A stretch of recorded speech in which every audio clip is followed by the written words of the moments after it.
a lot of them on national politics, and those are the opinions I express that you don't care about because you already know what you think about them. A lot on state and local. Before I left to get on a plane last night, I finished the gubernatorial endorsement of Andrew Cuomo in the New York State governor's race that just went online. But I also write a lot of humor. The book I wrote for Betsy Teeter was columns that were intended to be humor.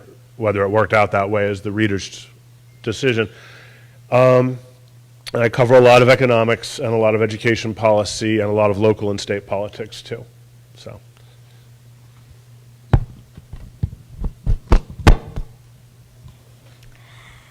Well, my beginning started here at Winthrop, graduating in 2008 with my BA in psychology, minor African American studies, then coming back and getting my MSW in 2012.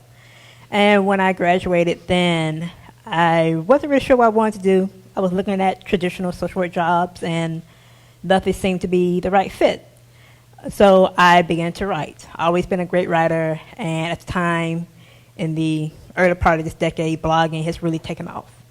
And so I started off writing for a social work platform, was where I began to write about social work and disability.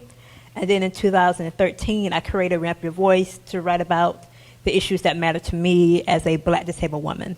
And Ramp Your Voice has evolved into this organization that has really empowered me to combine the things that I love, which is, of course, my identities, along with social work, and, as I like to say, being a troublemaker and angering disabled white people in the community who don't want to understand their white privilege. And in that, I had created in 2016 the Disability to White hashtag that went viral with over 13,000 tweets.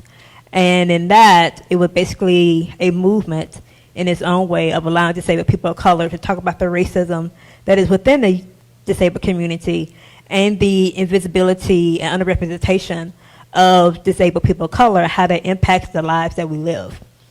And I also created the Disabled Black Woman Syllabus, which is a way of creating intersectionality when it comes to understanding Blackness and disability, which is something that many people within the disabled community and the Black community separately do not understand as well as they should.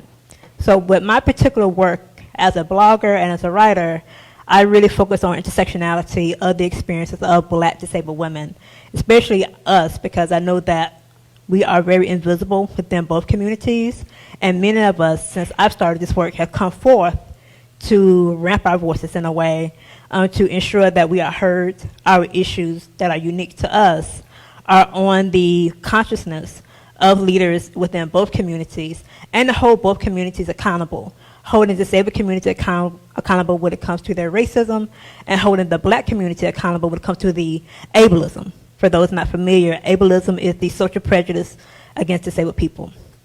So my work is called The Controversy, which I'm pretty good at. And it really has allowed me to find my own voice, to be very empowered in who I am, and to empower those that look like me, and to hopefully inspire those to really create their own niches to where they can feel empowered and tell their own truths. Thank you very much, Vilissa. I want to start with some basics, and I'm going to let Maria here get us started. What is opinion writing? How is it different from news? And what are the varieties of it? Well, how about I start with journalism? Journalism. As defined by one of my mentors, Bill Kovach, who wrote a very important book with Tom Rosenstiel, The Elements of Journalism, which probably a lot of you are using here. If not, I recommend it to you. And he says the primary purpose of journalism is to give citizens the information they need to be free and self-governing. And in this context, journalism is an activity.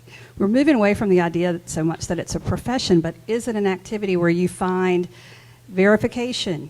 Are the facts verified? Is it independent? And is the writer accountable for the work? If they get it wrong, can you get in touch with them? Can they be embarrassed and have to write their correction, but that they are accountable for it? And so I start there with the news. A reporter is out there to try to find out the facts and provide a neutral and impartial account for citizens, so you can do a better job of being able to figure out how to self-govern, how to hold politicians accountable. And then I think of editorial writing, which I did for a long time, as being the institutional voice. But it ought to be built on facts. The same kind of process, verification, independence, accountability, ought to be in those editorials as well. They are saying, here's how we as the institution see the issue or the candidate. Now you can either take what we say and throw it away and say, I'm going to argue against it every time, but it is absolutely one-sided. And a columnist is doing, and I've done that too, and a columnist is giving his or her own perspective based on their own beliefs and opinions, but you would hope also that they have done a process of verification. And then bloggers, some are great at what they do and really hold to that question of, is everything in there factual and verified? Some don't, but I mean, Vilissa can talk about her process there. She's better at doing that. But the difficulty we have with the wonderful way that social media has opened up everything, the web has opened up everything, it is difficult sometimes. The lines get blurred. And so one thing I would just say before we turn it over next to your next question is, look for the labeling. Is it clearly labeled? Opinion, news analysis, column, commentary? Look for that. That's a signal that you're in the opinion writing part. Lane, there are a lot of opinions about opinion writing right now. One of the Winthrop students that I met at dinner said she shared a classroom today with someone whose opinion was that newspapers should not have opinions. Can you address the question of why should we have opinion writers in the newspaper? All right, well, first let's be honest about why they started off having opinion writers in the newspaper, which is something you're very rarely going to hear. Originally, the newspapers were all owned by rich old white guys who wanted one page where they told you what to do. That's why they call the editorial page the publisher's page. Now, if it was a good paper, they would have the facts on page 1 and the facts on page 2 and the facts on page 3, and on page 4 they'd say, here's, you got to vote for this guy, you got to do this, you got to do that, not this, not that. So it's developed differently since then. Some newspapers were owned by chains. Some of them went public, and when they went public, we got the idea that they would be impartial. They didn't used to pretend to be impartial. The Waterbury Republican, which is the name of a newspaper, was not pretending at anything. They were like, don't buy it if you don't like Republicans. That's what we're going to tell you. And now we see that we're going back in some ways to that idea that people know what a paper is. People know that the New York Times opinions are only written for other liberals to impress each other at the dinner table. There's nobody that's ever going to be convinced by them. They wouldn't have bought the paper. They might buy it to get mad, but they're not going to buy it to say, gosh, maybe they'll teach me how to think differently about what I think. So I would say this, the best reason and the best reason to have opinion in papers, and I think there is a good one, is that good reporters don't tell you what it means. They might tell you some of it. So, okay, so the basis of a news story is taxes to go up 11%, right? And you don't even need a story behind that. That's just a headline. And that's all you need to know. Your taxes are going to go up 11%. Well, wait. Well, how much is 11%?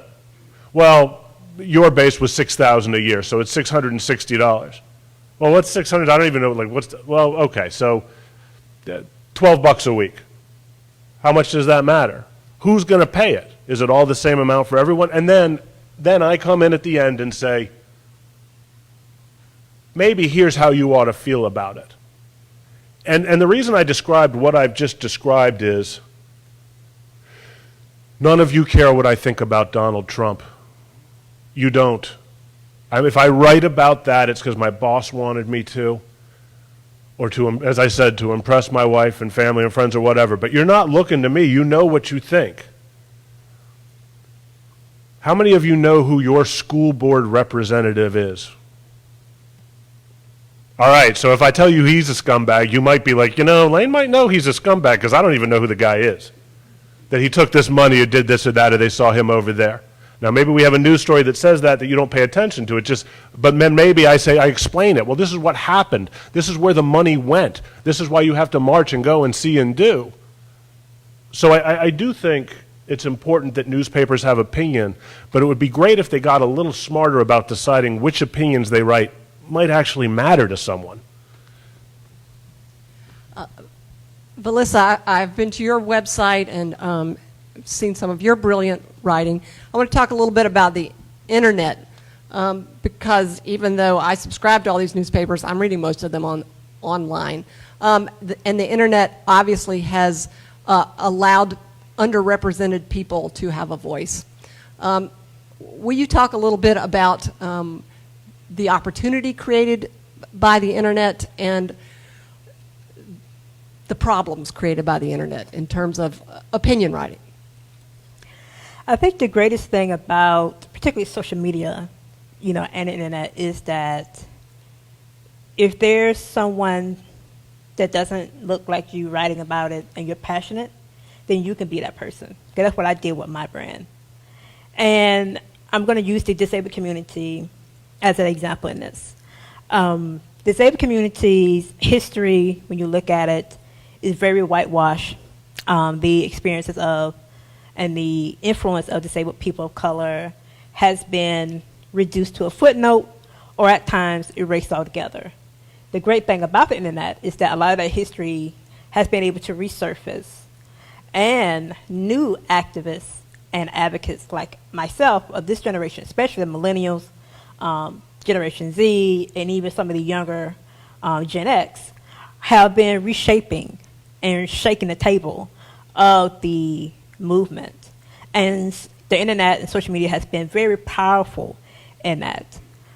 It's been powerful in that because we are able to change the voices, but also the accessibility as well. I think that people don't realize how using the internet allows people who may not be able to go out traditionally to marches or to go out to the public to get a newspaper, to really be able to really have a voice in their own. And I really love that the fact that disabled communities especially have utilized social media and the internet in a way to make their issues heard, whether it's talking about your personal experience as a disabled person of color or a disabled LGBT person, or bringing up key issues. We see the power of the disabled community last year for the fight for the Affordable Care Act. And if it wasn't for disabled activists, things may have been very different last summer when it comes to how we understood the issue, particularly when it comes to pre-existing conditions.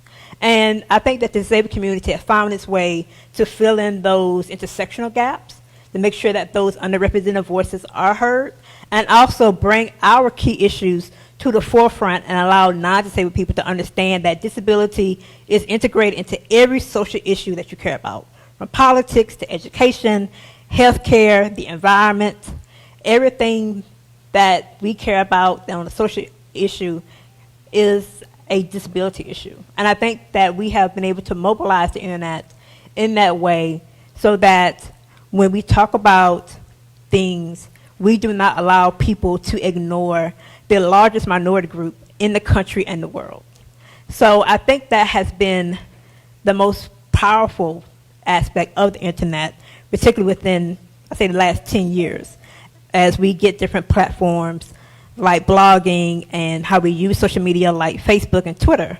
But some of the problems has been, I say, some of the trolling that happens online, the failing to want to understand other people's identities, and the resistance to really hold yourself accountable when it comes to your personal privilege. Everybody in this room has privilege. And I see that a lot of people, when they are confronted with ideologies that they're unfamiliar with, and then being presented with the fact that your ideology or your way of being can be either intentionally or unintentionally oppressive to somebody else, that's a very hard pill for many people to swallow.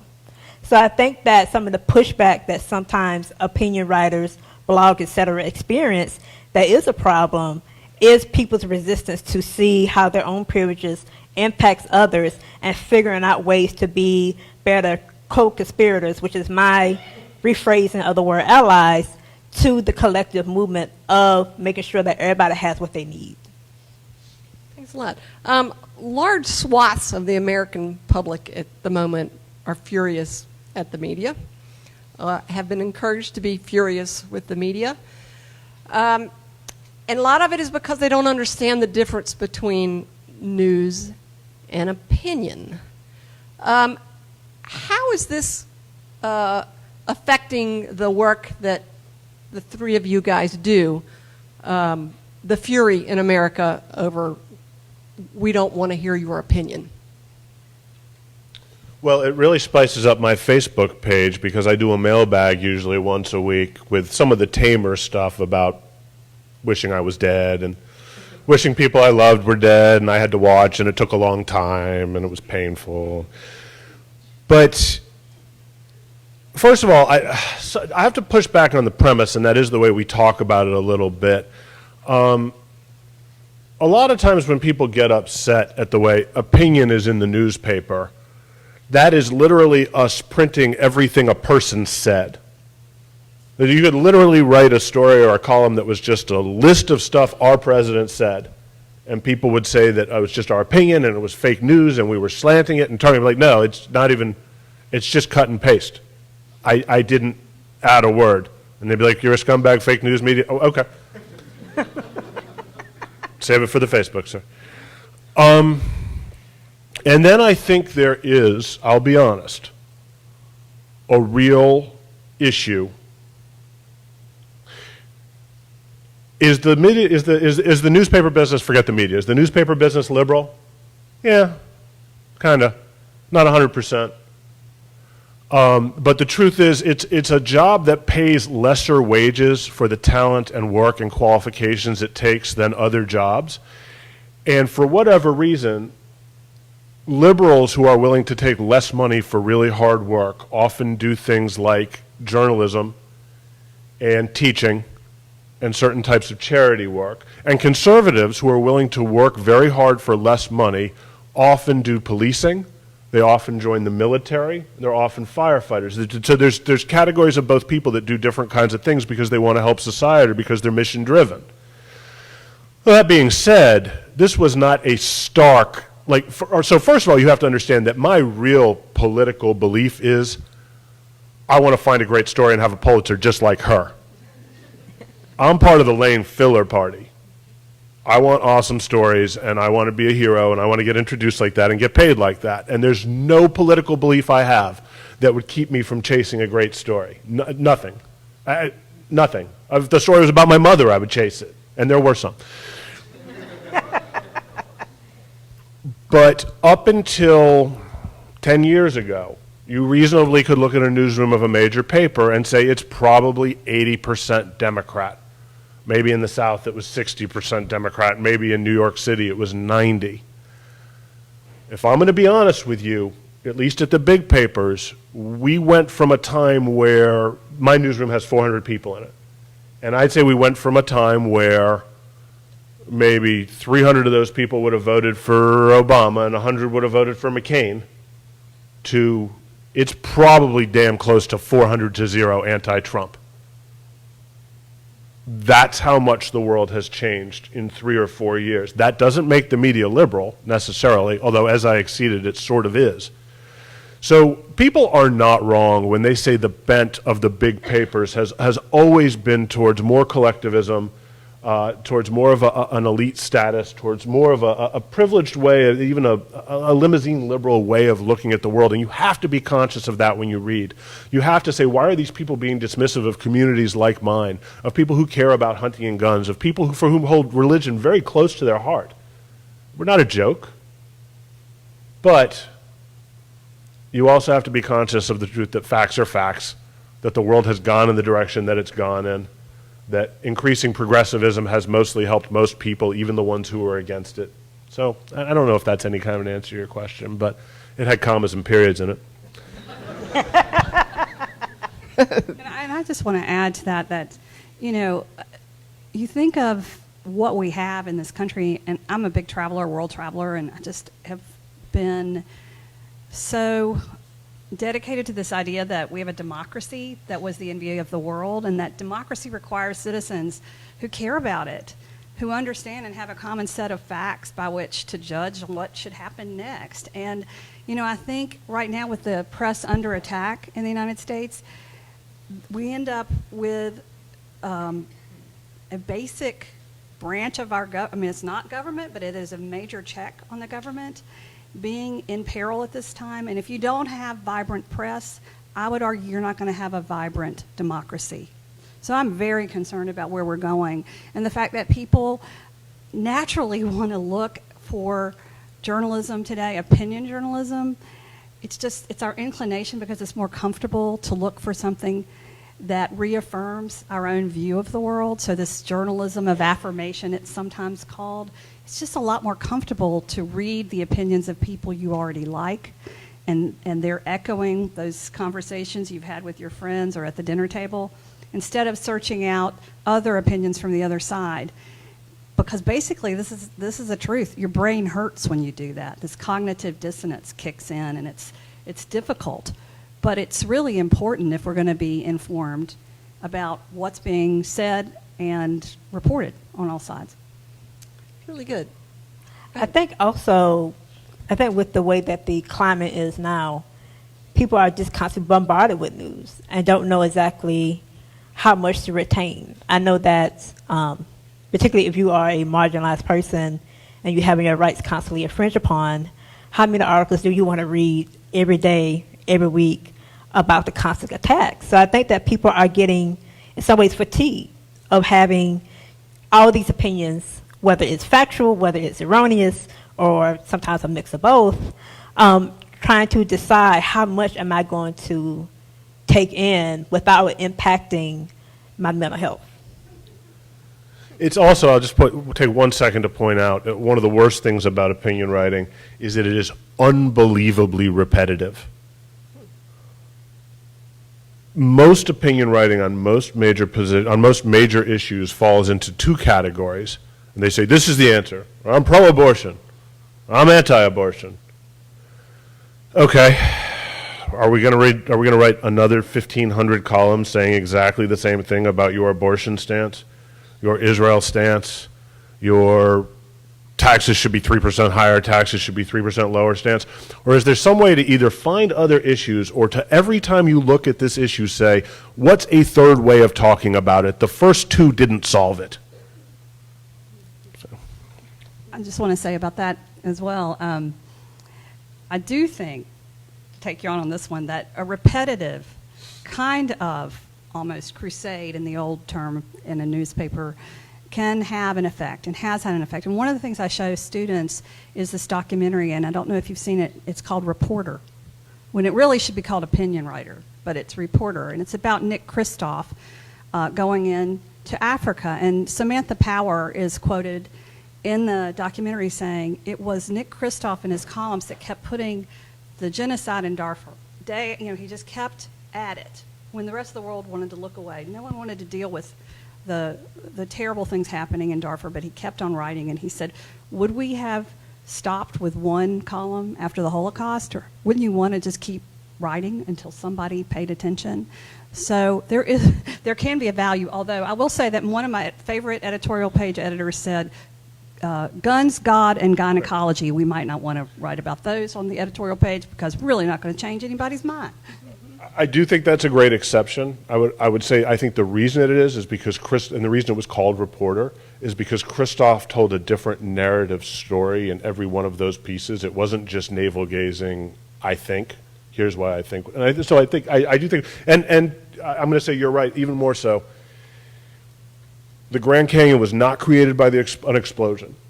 The Grand Canyon was created by a river. And that is true of the success of the civil rights movement, and that is true of the success of the women's suffrage movement. It was erosive every day, at the end of the Vietnam War, saying this is wrong, this is wrong, this is wrong, this is wrong, until you eroded the resistance. So, okay, you're right, I'm wrong, but sort of. Great, guys. Okay, that question up there on the wall. Do opinion writers matter anymore? Tell me a story from your career as an opinion writer that illustrates why it matters. Who'd like to take that one first? Yeah, I'm sorry. You go. Tell me a story. I say that something that I wrote recently was about the Harriet Tubman biopic. And everyone was getting very upset, reasonably so, about the actress who was picked to play Harriet.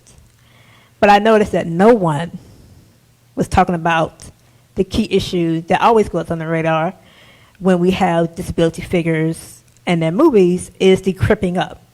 Cripping up is basically when non-disabled actors or actresses play disabled characters or disabled historical figures. And Harriet Tubman was disabled, and she had a brain injury, and she had narcolepsy. And so, for me, I didn't want to be repetitive, like you were saying, when it comes to talking about the actress. I want to talk about the fact that we constantly have stories about disabled people, and we are not hiring disabled actors and actresses playing them. And what does it mean when it comes to Hollywood and indie areas not supporting disabled talent? And that, for me, was the most important piece about it. And it really created a dialogue that was missing in the conversation when it came to that piece. And it really caused people to look at the current conversation and then look at that side piece that always gets ignored. So for me, when it comes to my opinion writing, I always try to find that key issue that people are not thinking about. And usually it is the disabled angle. But how does it relate to me and my personal experience, and how can I bring it forth? So when I do my opinion writing, when I do my blogging, I, of course, insert myself in the pieces, but I also bring forth that either historical relevance or the factual relevance and combine it together. So for me, that has been one of the key pieces that I wrote this year that really got people thinking and talking about a different angle on the same topic. Thank you. I have a couple, but so about 9 years ago in Spartanburg, there was a group that wanted to open a charter school. And in South Carolina, when you do that, basically if you get permission of the district, you get about $13,000 per student. And if you don't get the permission of the district, you can still open, but you'll only get the state money, which is about $3,000 a student. And this charter went ahead and they said, we really need to open, we really need to do this in District 7, and the leadership of the district, which at that time was Chip Hurst, was totally against it and shut them down and would not give them the money. They tried it anyway for $3,000 a student. And there came up a contest that Coles was having nationally, where 20 schools that got the most votes would get $500,000 each. And yeah, I was repetitive. I wrote about this. I don't care if your kids don't go there. I don't care if you hate charter schools. These are people in your community, and you could enable them to have the money they need to get a better education. And if you're not doing it, if you're not emailing everyone to do it, if the school board's not emailing everyone to do it, if the people who fought against the opening of this school aren't emailing everyone to do it, then you are turning your backs on your neighbors and your community, and you are making the lives of people worse. And one of those weird things, they did get that $500,000, and they found out on my last day working at the Spartanburg Herald-Journal before I moved to Newsday. They literally, those women came up and hugged me, and I had my boxes in my hands. I have never written an effective column or opinion or set on anything above the local level. I've written a lot that weren't local, but they had no effect. Yeah, I think the real juice often is in the local editorial, because you have the ability to lay out your argument and your solutions as a columnist or as an editorial writer, and you're helping give your community people the levers of power. But I mean, the real people to answer, do opinion writers matter anymore, probably would be you guys. But what I'm going to give you a few examples. One is, does it matter that Mr. Khashoggi wrote his last column that's been appearing in the in the Washington Post and in places all over the world, translated into Arabic, about the need for freedom of expression before he was murdered?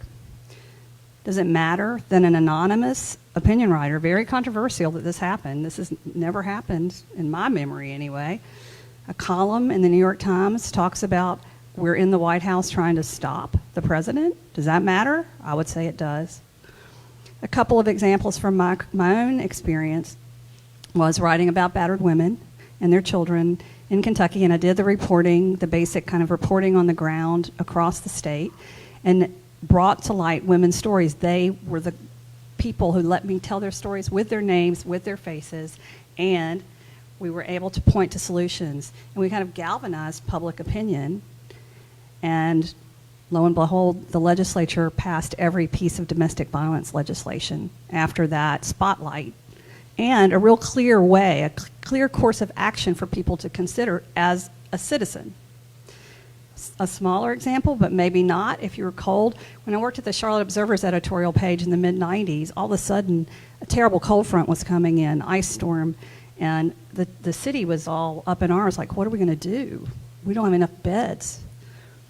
Wrote an editorial, said who can do something about it, and the next thing you know, Duke Energy opened up room and put beds there, and the homeless people on the street had a place to sleep during the cold spell.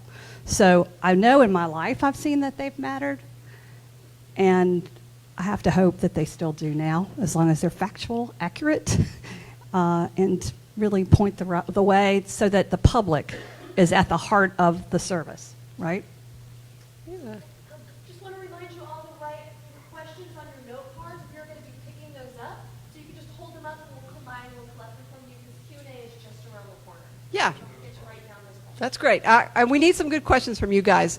I know there are a lot of folks in the audience. Most of you are students, so I'd like our panelists here to talk to you about the opportunities that might exist for you. I maintain that every one of you out there using social media right now is an opinion writer. And your platform many times, depending on how many times you get retweeted, is as big or bigger than these guys. So all of us right here are opinion writers.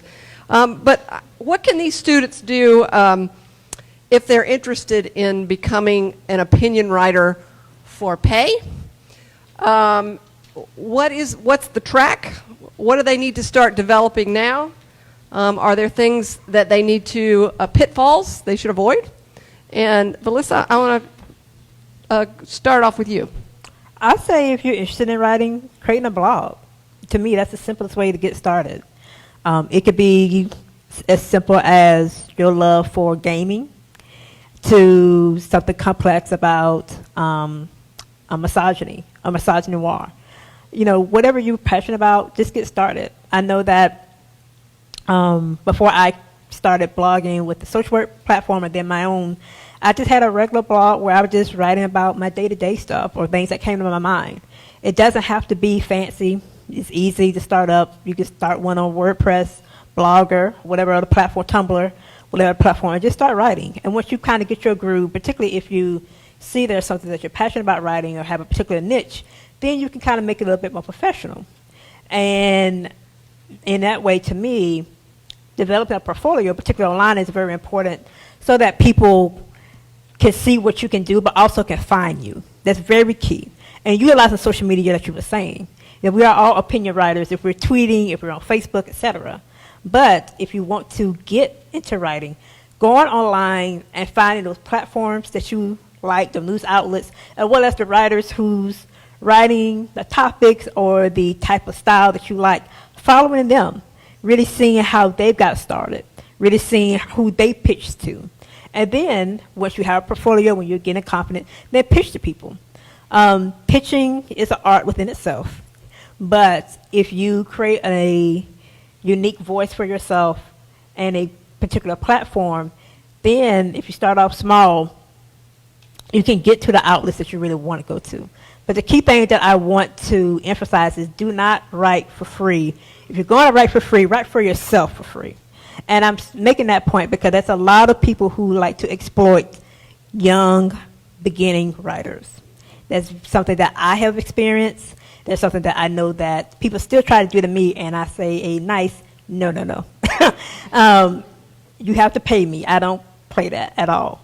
But I do want you to understand that exposure is not enough. People try to play you in a way and say, well, if you write on my platform, then you get exposure. Exposure doesn't pay for food. Exposure doesn't pay rent. So make sure that you value your work and you be firm in that, and then the money will come. But never write for free. Never, ever, ever write for free. So I'm a reporter, and that's not how I was introduced here, and that's not why I'm up here. But an opinion writer who's not a reporter is a hack. You never get to stop being a reporter in this business, and you never get to start off writing opinion without being a reporter. So my suggestion, whether you want to do it through a large professional organization or whether you want to do it through a blog or whatever, is to understand whether you're doing it about the restaurant scene in Rock Hill, which if you started a good blog doing that, you'd crush it, because that's what people really care about is eating, or movies, or the nightlife here, or your opinion about government or student government or whatever, do it like a reporter.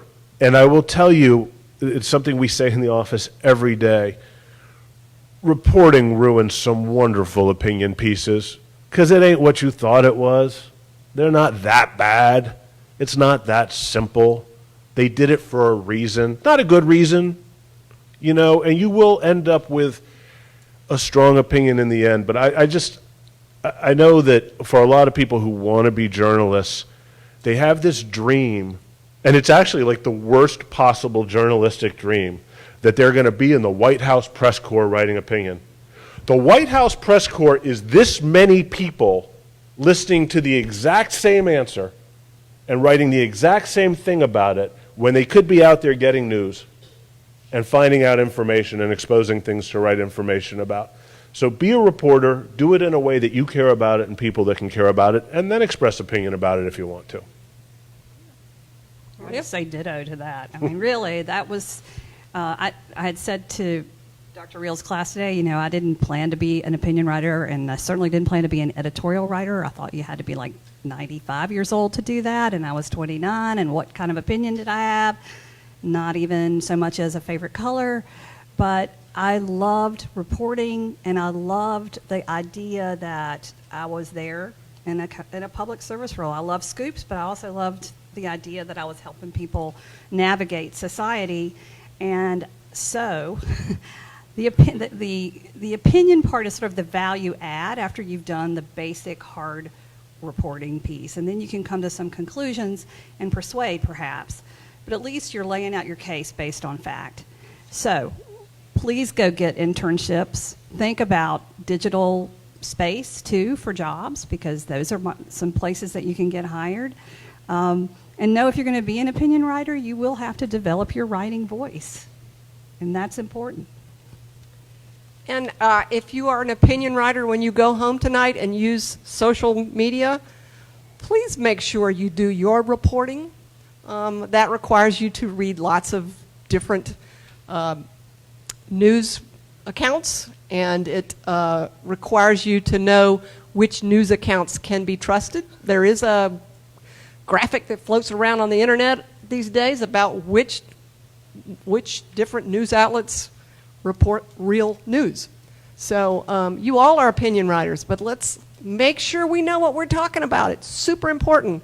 And if we throw things up there on the giant news platform in the sky, let's not throw fake news up there. We're just as guilty of it as the people that we go after in the media sometimes. So that's my 2 cents. Yeah, if I can just say that the famous one, of course, is every time there's a storm, a hurricane, anything, look for the shark that's swimming. It's going across your Twitter feed probably immediately. That shark's been at Sandy, and it's been in Houston, and now it's been in South Carolina. So take a look and don't just pass it along. We're going to take one moment now. If you can all bring out your cell phones. You got your QR code up there or your tiny URL. There is I believe this survey is 5 questions. Should take you less than a minute to do. Go then we'll carry on with the Q&A. Thank you.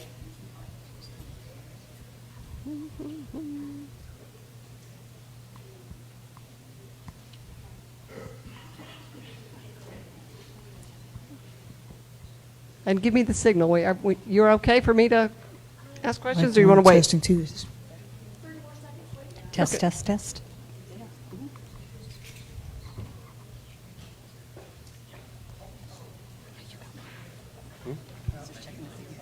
Yeah, but I have coffee down here. I always forget to drink when I'm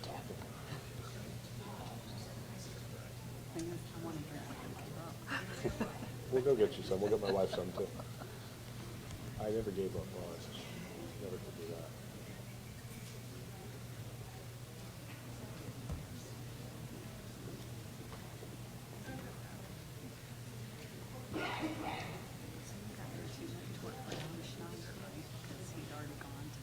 Howie was Stony Brook, yeah. Jim Clerfelder's too now. I know Howie.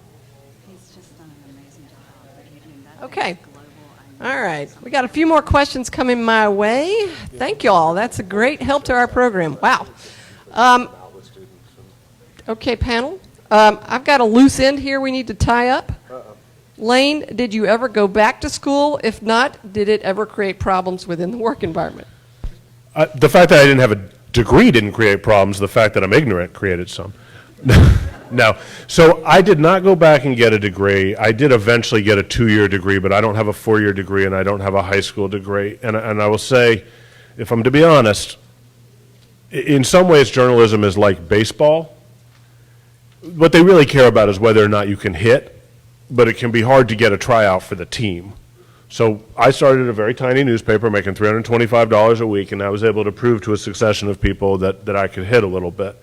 And to be honest, it's not like I came from some destitute background where people dropped out of high school and nobody had any future. Like, you know, I would always say, my mother would hear me say that I was self-taught, and she'd say, well, it's not like we didn't pay people money to try to teach you.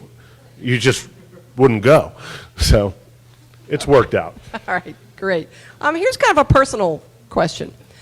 How do you deal with the negative feedback? Let's go with all three of you talk about that one. Yeah, I was mentioning earlier today that when I would come into the editorial board, my office, every morning that red light would be blinking, and I'd think, okay, swig of coffee, time to go, you know, and listen to the people who were so angry about whatever was in the paper, or the editorial page, paper, or the columns. And then that was also, add to that, the letters to the editor that we would receive. But the people who left their phone numbers, we'd call them back and we would talk to them. And it wasn't easy, but it's sort of what you learn how to do, even if you were raised as I was, told to be nice in North Carolina. You learn as a reporter that sometimes you have to just go out there and stand up and ask those questions because you're asking for people who aren't there. In the same way you start to build that tougher skin, you can call those people back and say, all right, let me hear what you're talking about, and let's see, did we get something wrong? If we did, let's correct it. So I do call everybody back, and I do email everybody back at least once. And one thing I'll say is it's amazing, no matter how brutal their first missive was, it's amazing how many of them just wanted to be heard. And may at the end of this email or phone conversation between you say, you know, I'm really sorry I lit into you like that. I don't even know what a clodhopper is. How I take it, though, in truth, so if I'm honest, our comment section was so brutal we had to take it down. It was like piranhas. It was just ferocious. New people would come in and want to comment on Newsday, and they would just be eaten by the opinion sharks of, you know, and I miss it. Like I do. Like I really miss it. I thrived on it. The only thing worse to me than negative attention is no attention at all. There's a reason I do what I do for a living and put my ideas out there. There's a reason I flew down from South Carolina to sit up here at the front of the room with the microphone. So I like the back and forth. I also secretly, every time I write a column, I think this is going to be the one where I convince them. I'm not going to get any hate mail because I'm going to convince them because I'm right. Doesn't work out. I think for me, particularly since a lot of my work focuses on race, intersectionality, a lot of the negative opinions I get are usually from disabled white men. So I usually ignore. If I make the time, I would tell them off, use on social media. And if I don't have the time, then block and mute buttons are godly. Use it. Use it. So that's how I deal with it.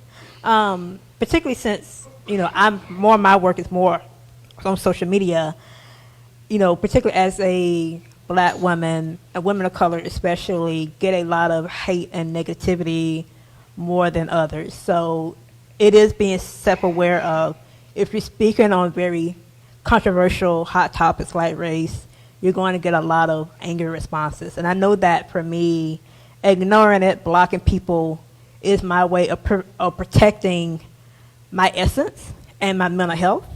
And knowing that if I decide to make the time to go after somebody, then it's because I have the time and I could probably embarrass them very well, with me having almost 15,000 followers on Twitter. So I use that power very strategically, but I also understand that if I get negative feedback that is critically assessing what I do, then, and it's something that I can be better at holding me accountable as a person with certain privileges, then I do take that into deeply consideration and to figure out how I can be better. But if it's just somebody who's just angry because I'm talking about race and pointing out white privilege, they get blocked.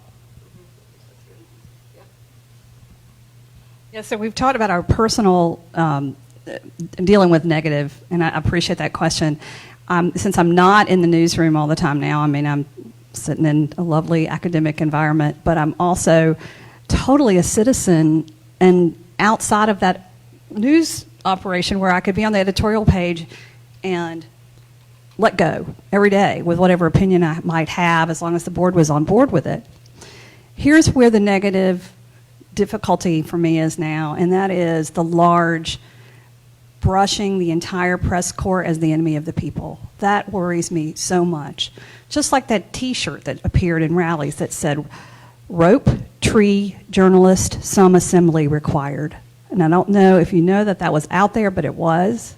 And now we've had a journalist assaulted in this country. This is the kind of stuff that happens in other countries with autocrats and dictators. And so, we have a democracy, but it's only as good as the public opinion that holds it together. And so if we really, the negative, that's very hard to deal with. It's been depressing because I know how hard journalists are working to try to bring you the information you need, but then to be attacked all the time as if they don't have a role in this experiment that we've got going on is disheartening. Yeah, we got a question that's a little bit like that. It's about political polarization. And some opinion sites, have they become a danger to society, specifically with recent violent acts aimed at political figures? I'm sure we're using opinion sites broadly. Is that happening, and what are we going to do about it? So I'll tell you one thing that I think is much more dangerous than when we were young. And I'll tell you something that was different when we were young than now. So when we were young, the crazy internet site was actually a guy with a long, dirty beard in the supermarket parking lot who smelled like cheese. And he had this badly mimeographed pamphlet he would hand out to you that says, Three's Company is the devil, TV is God, stop voting for blah, blah, blah. And he was clearly crazy, and he had all these identifiers. So what's dangerous now is that the craziest websites in the world have production values every bit as good as CNN. The Westboro Baptist Church or the American Nazi Party or whatever, they have beautiful sites. They're usually well edited. And so it's much, much harder for people because you can't see the guy's beard and smell of cheese, and you're like, well, I don't know if he's crazy. Maybe this did happen. Are there sites that are a danger, though? That is something that we're talking about more and more. I am still a First Amendment absolutist. I still believe that other than threatening to kill people or trying to get people to kill people or yelling fire in a crowded theater, you're pretty much should be allowed to say what you want to say. And that is based in a 250-year tradition in this country that people were smart enough and caring enough and compassionate enough to separate the real from the wrong and the hatred from the love, et cetera, et cetera. And I guess what I probably think is if we are now so far gone that the only way we're going to be well-behaved is by silencing the people who don't think we should be well-behaved, because the mass, the crowd, the group can't tell the difference in how to act because both voices are talking, screw it. It didn't work out.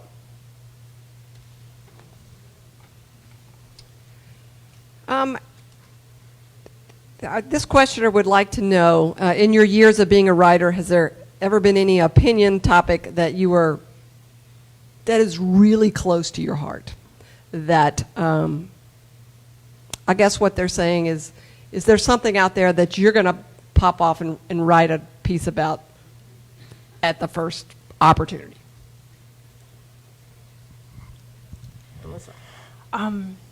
I think some of the pieces that I've enjoyed writing has been about Black disabled leaders during Black History Month. Those have been the ones that has gotten the most attention.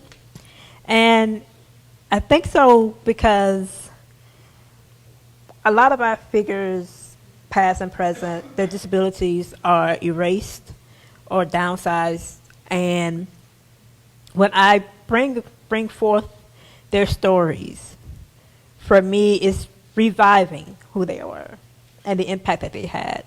And it's educating not only the disabled community, but anyone else who reads it as well. So I really love when I learn about a Black disabled figure, particularly if they're a woman of Femi, and seeing how they made history and how they paved the way for me to be where I am. And I think that for me is one of the things that I love to write about. And in some ways, it makes me want to be a Black disability historian of sorts, amateur historian, of gathering these stories and making sure that the next generation understands their pioneers of who have traced the trails for them to be able to walk, limp, roll through, and also empowering those of us today so that we can always be able to lean on those ancestors, especially so that when we get weary in talking about racism or the ableism or fight for our rights, we know that they're looking at us and we can lean on their history to keep pushing forward. So for me, those are my most favorite things to write about through the historical lens and just giving that life to someone who have been downsized in our history. Yeah, so I'll go with the first thing that came to mind because there's so many topics that I have to say would just get me going. Often the voice for the voiceless role. But the first thing that popped to mind was being in North Carolina and reading one day about this woman who had been found dead in her bed in a rest home, not far from where, at that time, my country grandmother, who had run, the school cafeteria in this little tiny pea patch of a place, not far from my grandmother, who was growing older and alone at that time. Here comes this woman. She dies. She's in this bed.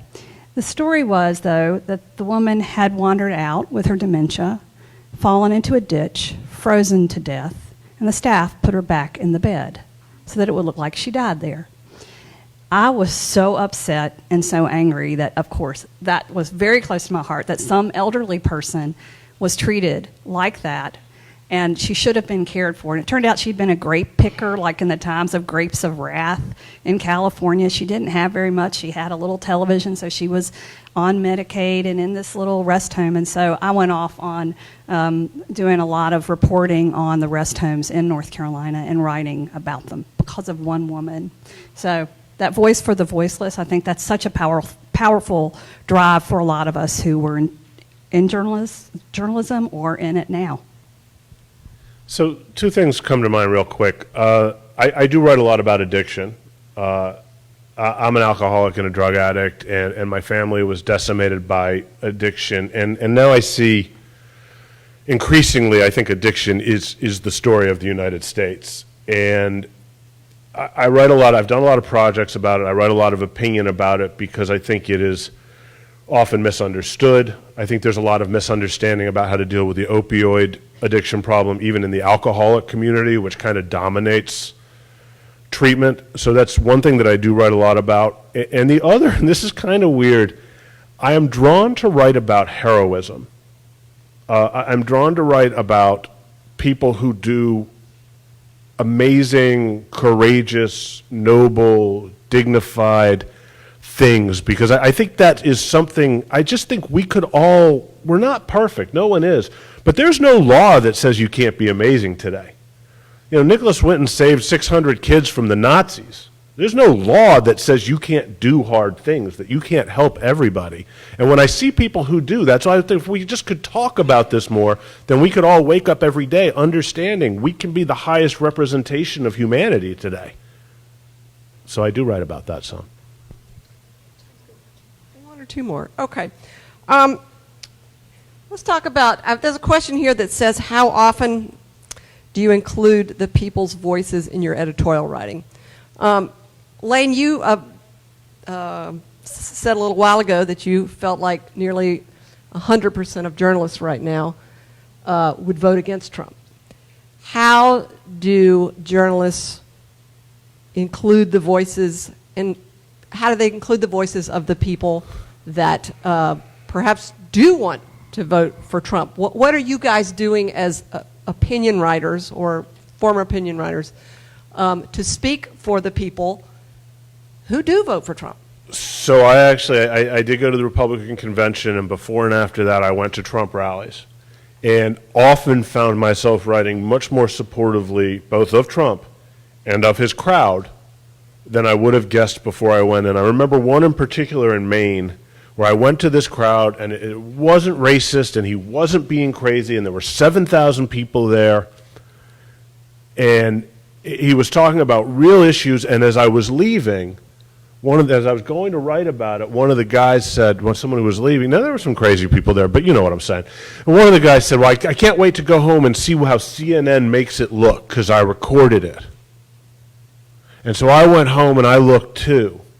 And CNN did make it look racist, and CNN did make it look crazy, and it hadn't been like that. And I was like, man, this is not how we can bring this country together. He had gotten up there and talked about opioid treatment and bringing jobs back to this community, and they did. They just made fools of these people. So, you know, I'm in a place in New York that did vote for Donald Trump. Long Island went for Donald Trump by 2 points, and we have to be respectful of to some extent, why people feel the way they feel.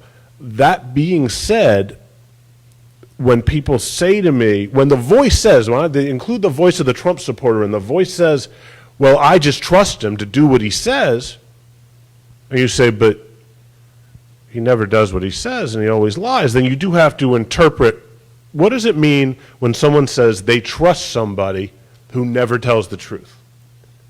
Well, unfortunately, in my case, what I've written is that they trust him to be hard on black and brown people. Often. That's the rest of that sentence, and I hate to say that. But, so you can put people's voices in, but if they're lying, you got to say they're lying, too. Anybody else on that one? Well, as a last question, let's talk about the elephant in the living room. We do have a commander-in-chief who calls you the enemy of the people.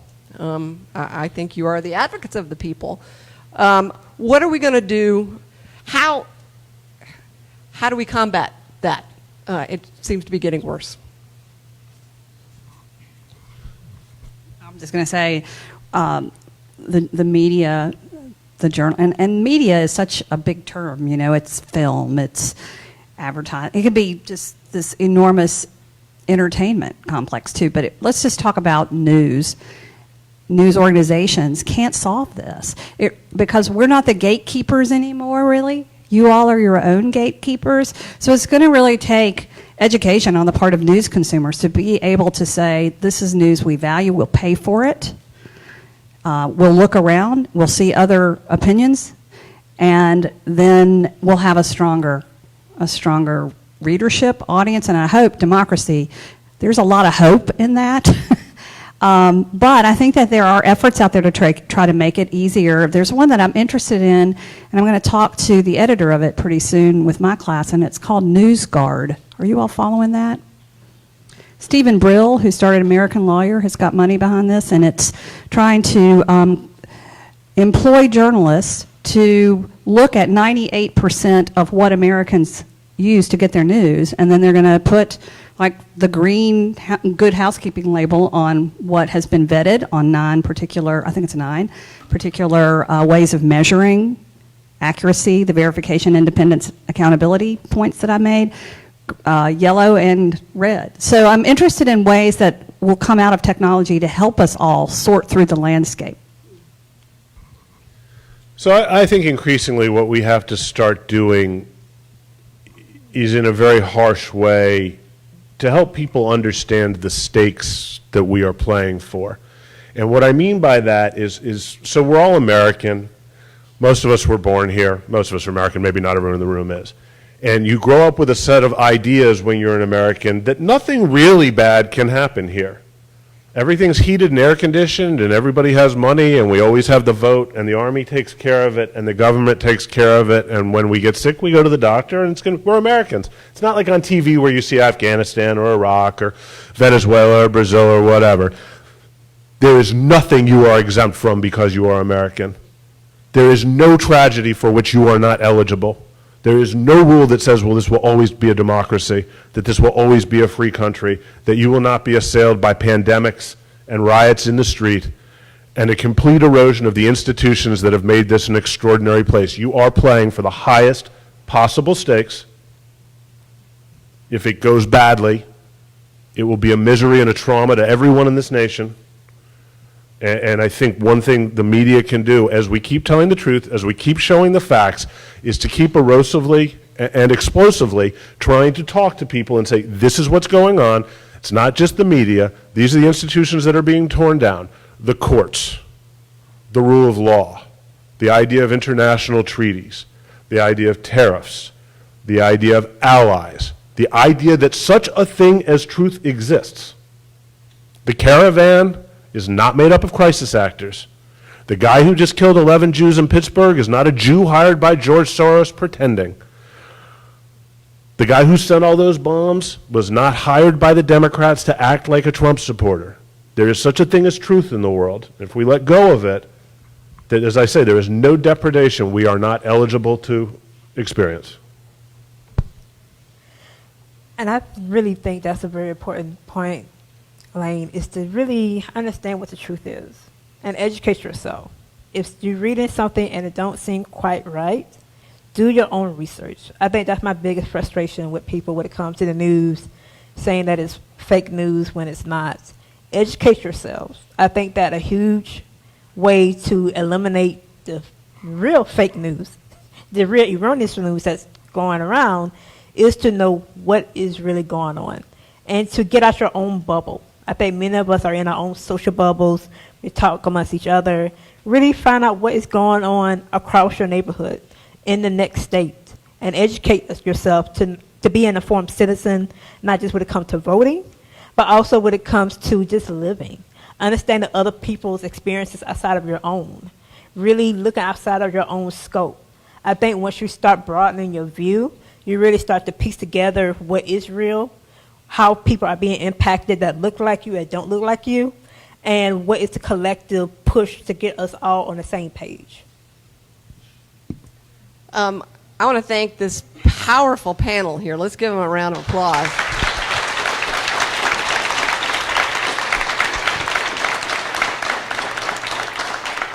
I don't know about you, but I heard some great stuff tonight, and I heard some things that gave me chill bumps. If you don't know where your polling place is, go home on the internet tonight, find out where it is. If you're afraid to go by yourself, take a friend with you. Tuesday is Election Day, and if you heard anything here tonight, it's your democracy. Take care of it. Do I have anybody from Winthrop that needs to make an announcement? No, we are done here. Thank you all.